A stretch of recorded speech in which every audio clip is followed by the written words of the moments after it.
increased 300%. All-cause mortality up 40% in some age groups. Pulmonary embolisms almost up like 500%. Yeah. What caused that? Well, Crazy. the spike proteins that's being built and collected within the system. We can go into. I can walk you through what the spike protein did to the BRCA1 gene. That's that gene inside of our DNA that tells us that there's damage that's happening, almost like the crews that go along the highway and they immediately put up cones every time there's a problem. Well, the spike protein, which is no protein has ever been able to enter into the nucleus of a cell. Not only does it go to the ribosome and say, hey, you know what? I don't want you to produce whatever protein, like it was a skin cell. You're not going to produce keratin anymore. You're just going to produce these spike proteins. That spike protein went into the DNA and it tells the BRCA1 gene, turn off. And that's the gene that says, hey, there's a mutation here. Let's scrap that thing. And so now the cancers are building up. The spike proteins weren't shedding from the body. They collected in the ovaries. They collected in the lymph nodes. They collected in the bone marrow.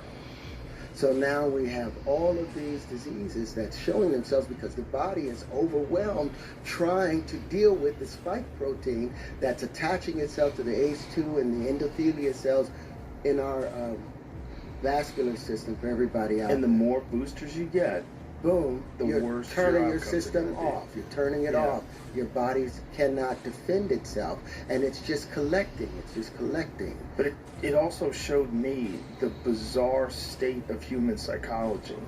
That people, if you're presented with what could be a potential solution, you want to believe in it so bad that you're willing to defend these companies that have been the most deceptive companies, proven deceptive, not just deceptive, but deceptive in the way that they are allowed to distribute information.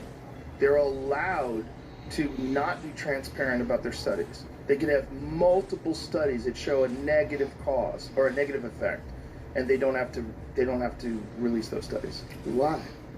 Because they're bought and sold. Because I think it's an agenda to it. You think so? I think it's an agenda attached to it because they restricted any natural thing like ivermectin. Iver means like it caused ivermectin. Mectin, for the Latin of it, it was worms, and it was anti-worms. And what the ivermectin did, it causes the worms to have paralysis, or parasites to have paralysis, because it stops their information from passing. There's these things called the nodes of Ranvier between each neuron. There's an axion, and there's the axion, and oh my God, I just forgot the leg that comes off of dendrites. Those dendrites and the axions have these things called nodes of Ranvier, where they're not allowed to touch each other, and it transfers potassium and chlorine back and forth to each other. Potassium, chlorine, chloride, and hydrogen back and forth. Well, in the worm, the ivermectin stops that to where the worms become paralyzed. So it was an immediate defense against the pathogen, but they immediately shut that down and wouldn't allow anybody to use it. They showed that it stops viral replication completely in vitro. Yeah, they know that there's a mechanism involved, and they try to pretend. And then they also try to pretend it's dangerous, which is insane. And they even got rolling